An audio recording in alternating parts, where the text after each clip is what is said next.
जय सरस्वती माता। सुप्रभात दोस्तों, welcome to S2 classes, Subra Saraswati classes. तो आज की क्लास में हम आपको एग्जाम के पर्पस से वन टॉप फैक्टर जो सॉल्यूशन चैप्टर का है, साथ ही साथ वन टॉप फैक्टर पे दो क्वेश्चन एग्जांपल में दिए हुए हैं और जल्दी जल्दी कोलिगेटिव प्रॉपर्टी समझा देंगे। आपने पढ़ा होगा, एकदम जल्दी से स्टार्ट करते हैं। 30 मिनट से 40 मिनट के अंदर इसको खत्म करेंगे, क्वेश्चंस भी बताते हुए।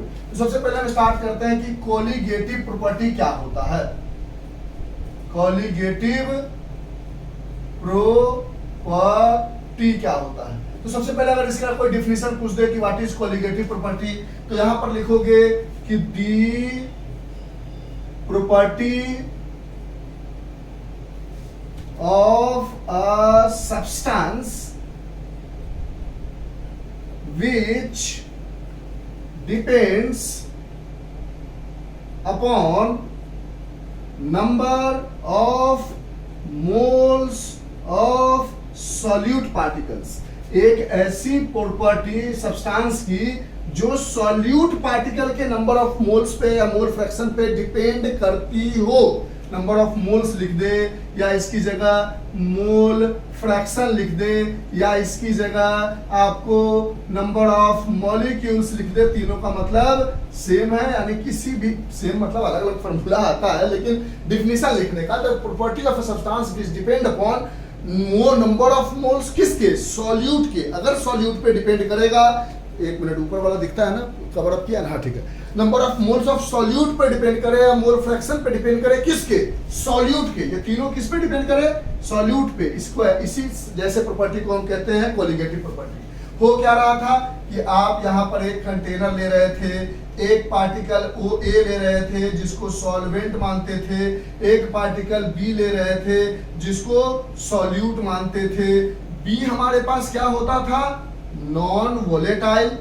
नॉन वोलेटाइल मतलब वोलेटाइल जो इवोपोरेट न कर सके, और साथ ही साथ बड़ा ही इंपॉर्टेंट बात था नॉन इलेक्ट्रोलाइट। नॉन इलेक्ट्रोलाइट का मतलब आप ले रहे थे C6, ऐसे लेते थे ना, पहले लेते थे यूरिया NH2CO NH2, फिर जिसका मोलर मास था 60 ग्राम पर मोल।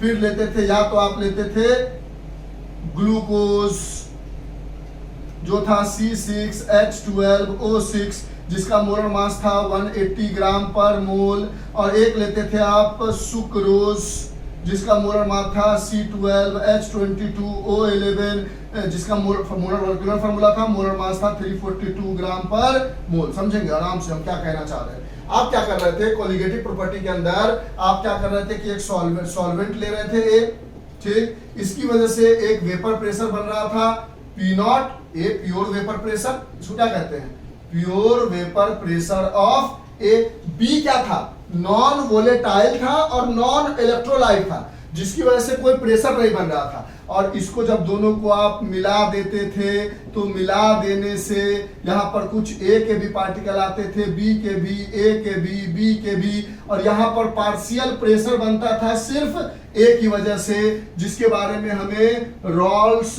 लॉ ने समझाया था कि the partial pressure of volatile, सिर्फ वोलेटाइल का पार्शियल प्रेशर बनेगा, volatile liquid in a solution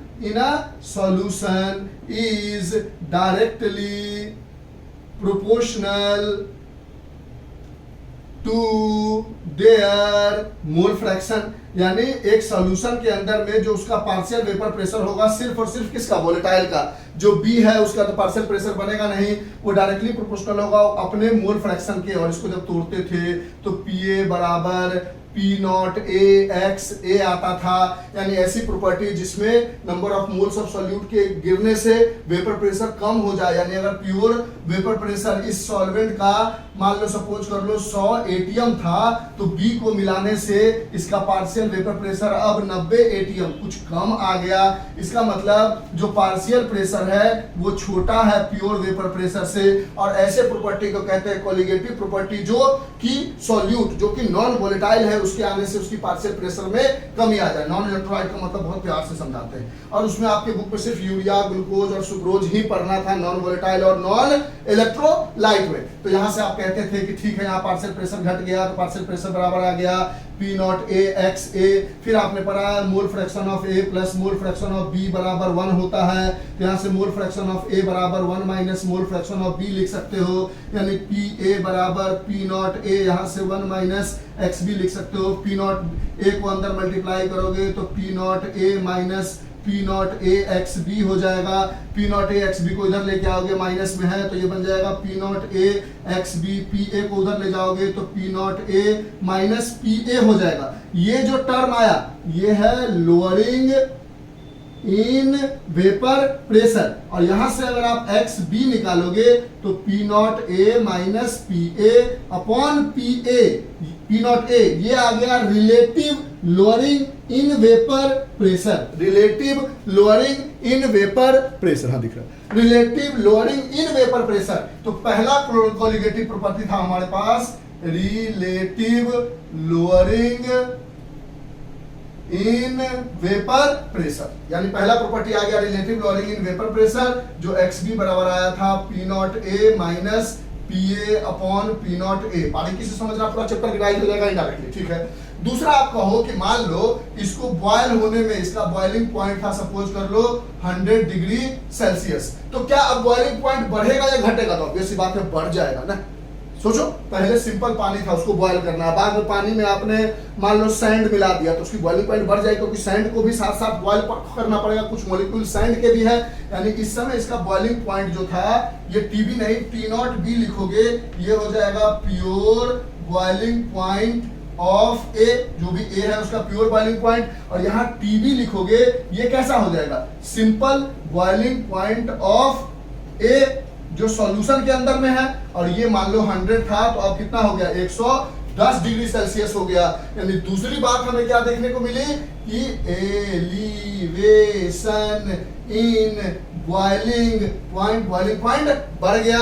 और इस समय अगर चेंज इन बॉइलिंग पॉइंट निकालोगे तो बड़ा कौन है? TB बड़ा है, तो TB minus T not B हो जाएगा। और इसी का एक्सपेरिमेंट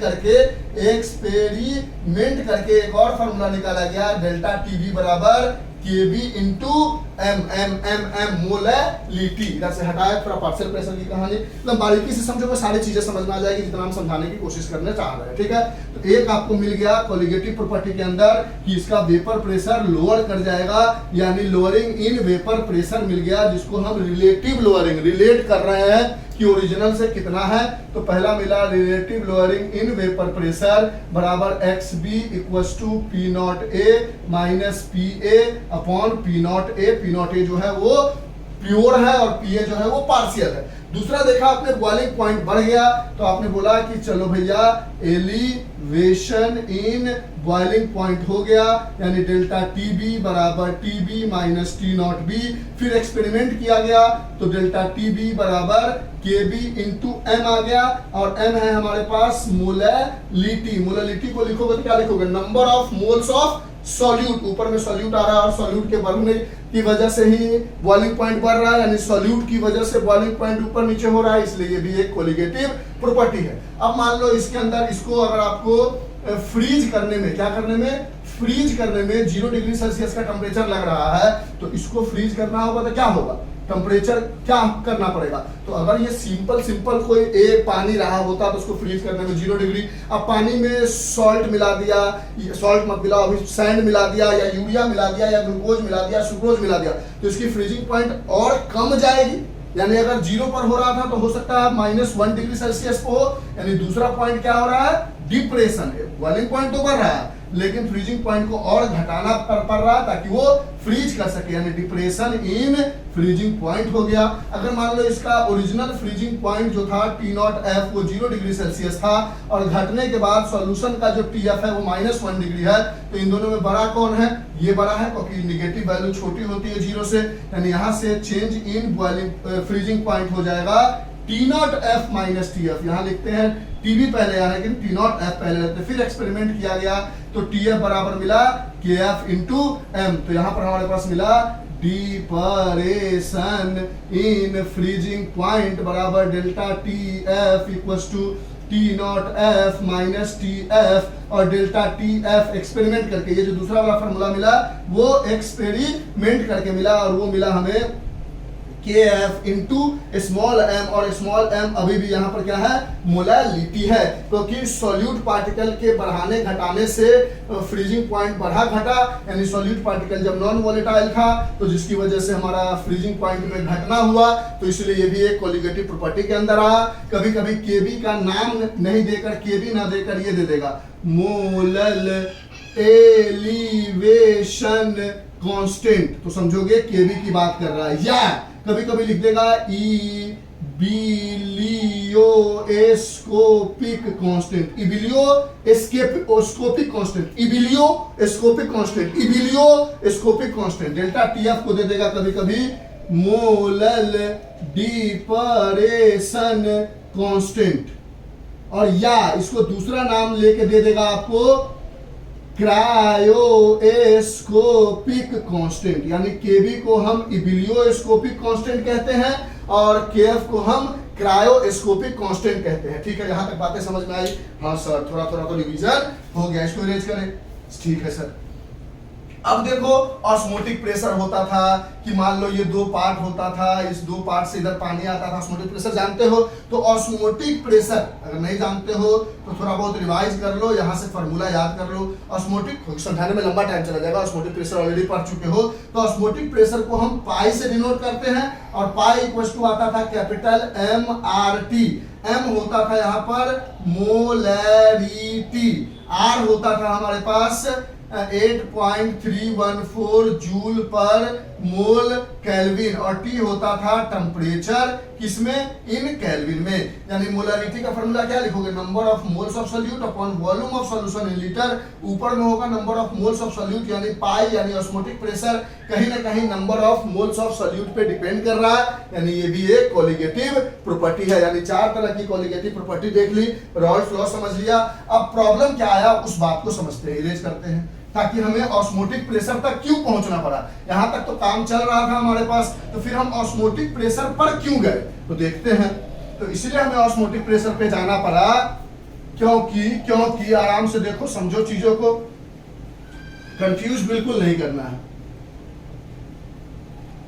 अब हमें क्या हुआ कि अभी जो हम चार कोलिगेटिव प्रॉपर्टी अभी हमने देखा, कोलिगेटिव प्रॉपर्टी हमने देखा, वो हमने क्या देखा? हमने देखा कि एक्स बी बराबर P nought A minus P A upon P nought A होता है, जिसको relative lowering in vapour pressure कहते हैं। दूसरा था हमारे पास delta T B equals to K B into M, जिसको हम एलिवेशन इन बॉइलिंग पॉइंट कहते हैं। तीसरा हमने देखा delta T F equals to K F into M, M molality है, जिसको हम डिप्रेशन इन फ्रीजिंग पॉइंट देखते हैं। और लास्ट आपने देखा पाई मतलब 3.14 मत डाल देना, ये ऑस्मोटिक प्रेशर का डिनोट करने का तरीका है।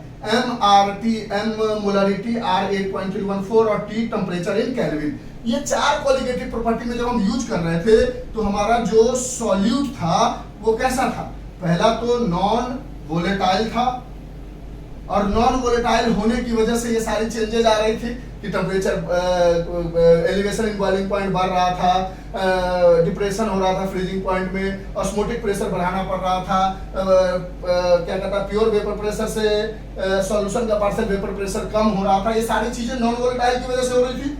दूसरा पॉइंट हमने लिखा था नॉन इलेक्ट्रोलाइट, और हमने बोला था नॉन वोलेटाइल और नॉन इलेक्ट्रोलाइट आपको तीन ही पढ़ना है, एक यूरिया NH2CO NH2, दूसरा ग्लूकोज जो है C6H12O6, और तीसरा सुक्रोज जो कि है C12H22O11। इसका मोलर मास 60 ग्राम पर मोल, इसका मोलर मास 180 ग्राम पर मोल, और इसका मोलर मास 342 ग्राम पर मोल। तो इसमें हो ये रहा था, नॉन इलेक्ट्रोलाइट के होने की वजह से जब आप NH2CO NH2 को एक्वस सॉल्यूशन में मिला रहे थे, फिर भी ये NH2CO NH2 ही रह जा रहा था, टूट नहीं रहा था। C6H12O6 को जब आप एक्वस सॉल्यूशन यानी पानी उनी में मिला रहे थे, तब भी ये C6H12O6 ही रह जा रहा था। जब C12H22O11 को पानी उनी में मिला रहे थे सुक्रोज को, तो ये C12H22O11 ही रह जा रहा था। तो कोई बंदा अगर इस फार्मूला से निकाल ले और उसके बाद एक्सपेरिमेंट करके आए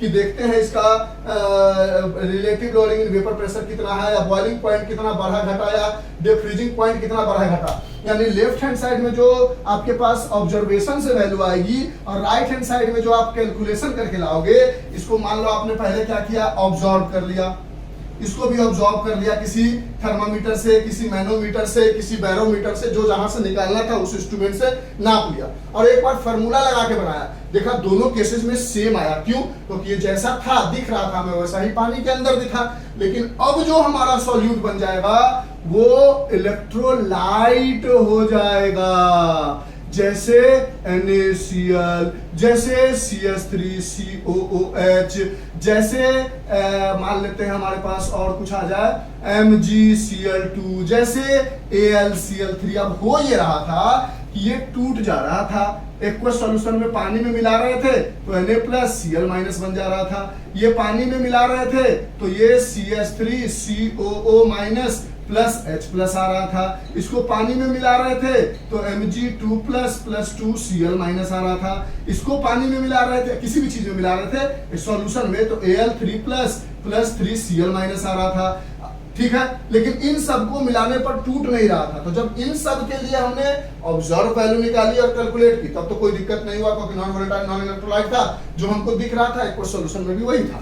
लेकिन जैसे ही इन सब चीजों को हमने पानी में मिलाया, तो हम कैलकुलेशन से तो इसकी मदद से देख पाएंगे, क्योंकि आंखों से तो हमें AlCl3, MgCl2, CH3COOH और NaCl दिख रहा है। पानी में मिलने के बाद क्या हो रहा है वो आंखों से तो दिख नहीं रहा, तो हम तो कैलकुलेशन इसके अकॉर्डिंग किए। और जब उसको बैरोमीटर, मैनोमीटर या जो भी चीज से हम ऑस्मोटिक प्रेशर को नापते हैं, प्रेशर को बैरोमीटर से, एलिवेशन इन बॉइलिंग पॉइंट को या डिप्रेशन इन फ्रीजिंग पॉइंट को थर्मामीटर से, पार्शियल प्रेशर को बैरोमीटर से जब नाप के देखा तो देखा रे हमने कैलकुलेशन किया था 10 आया, नापा तो या तो 20 आ गया, या तो 10 आ गया, 12 आ गया, या तो 8 आ गया। यानी जो कैलकुलेटेड वैल्यू थी और वो ऑब्जर्व्ड वैल्यू थी, जो आपने थर्मामीटर, बैरोमीटर, मैनोमीटर से नापा, वो अलग आई, और जब आपने फार्मूला से निकाला तो वो अलग आई।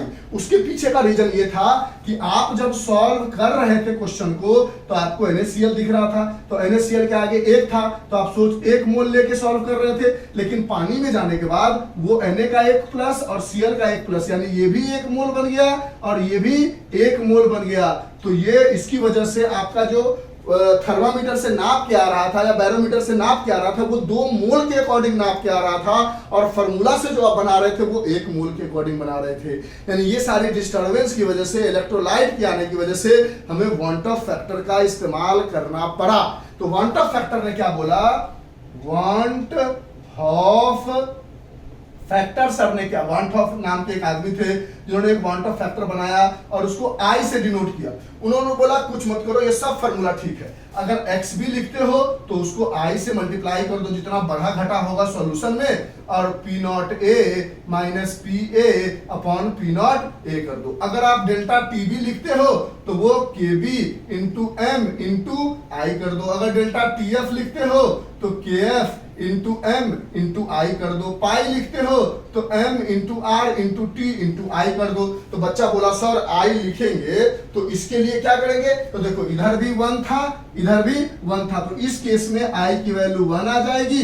जब इन तीनों केस में I की वैल्यू निकाला तो 1 आया, I की जगह 1 डाल दिया तो हमारा ओरिजिनल फार्मूला मिल गया। लेकिन इस केस में I की वैल्यू अलग आएगी, उसको यहाँ डाल देंगे, उसके अकॉर्डिंग हमारा जो कैलकुलेटेड वैल्यू होगा, यानी जो फार्मूला से निकल के आएगा और जो हम ऑब्जर्वेशन से निकालेंगे वो बराबर हो जाएगा। और इसी बराबर को करने के लिए वांट ऑफ सर ने हमारे को I की वैल्यू समझाई। बोलो ये क्लियर हुआ? अब तो वांट ऑफ फैक्टर समझाना है खत्म। यानी ये बात समझ पाए कि वांट ऑफ फैक्टर को क्यों आना पड़ा, क्योंकि जो इलेक्ट्रोलाइट था वो पानी में टूटकर 2-4 मोल में बदल जा रहा था, अब बाहर से 1 ही दिख रहा था, या पानी में जाकर बाहर में 4 मोल था, पानी में जाके सब मिल गया और 1 मोल बन गया। तो ये सब प्रॉब्लम को सॉर्ट आउट करने के लिए, जिसकी वजह से हमें क्या हो रहा था, पानी में मिलाने के बाद उसका ऑब्जॉर्व कर रहे थे तो कुछ और आ रहा था, फार्मूला से कैलकुलेट कर रहे थे कुछ और आ रहा था, क्योंकि ऑब्जर्वेशन में ये सारी वैल्यू मैनोमीटर और बैरोमीटर को दिख रही थी, इसके अकॉर्डिंग प्रेशर वगैरह और टेम्परेचर वगैरह बढ़ घट रहा था। लेकिन हम बाहर से तो सिर्फ इसके अकॉर्डिंग सॉल्व कर पा रहे थे, क्योंकि हमारे कॉपी पे हमारे दिमाग में सिर्फ यही फार्मूला दिख रहा था, अंदर क्या कहानी हो रही है वो तो देख नहीं पा रहे थे हम। तो इसीलिए हमारा जो ऑब्जर्व वैल्यू था, कैलकुलेटर वैल्यू था, वो अलग अलग आ रहा था। तो वॉन्टॉफ सर ने बोला कि अगर ये 3 है तब भी ये फार्मूला लगा दो, कोई दिक्कत नहीं, आई की वैल्यू 1 हो जाएगी और फार्मूला ऑटोमेटिकली ये हो जाएगा। लेकिन इन 3 के अलावा कुछ ऐसा है जो इलेक्ट्रोलाइट है, तो आई की वैल्यू कुछ अलग आएगी, जिसकी वजह से जो वैल्यू आपको कैलकुलेट करने में ऊपर नीचे आ रहा था ओरिजिनल नापने से, वो बराबर हो जाएगा। अब बोलो पक्का वॉन्टॉफ फैक्टर की कहानी समझ में आई। अब वॉन्टॉफ फैक्टर आई कैसे निकालते हैं इसको समझते हैं। लिख लो इसको।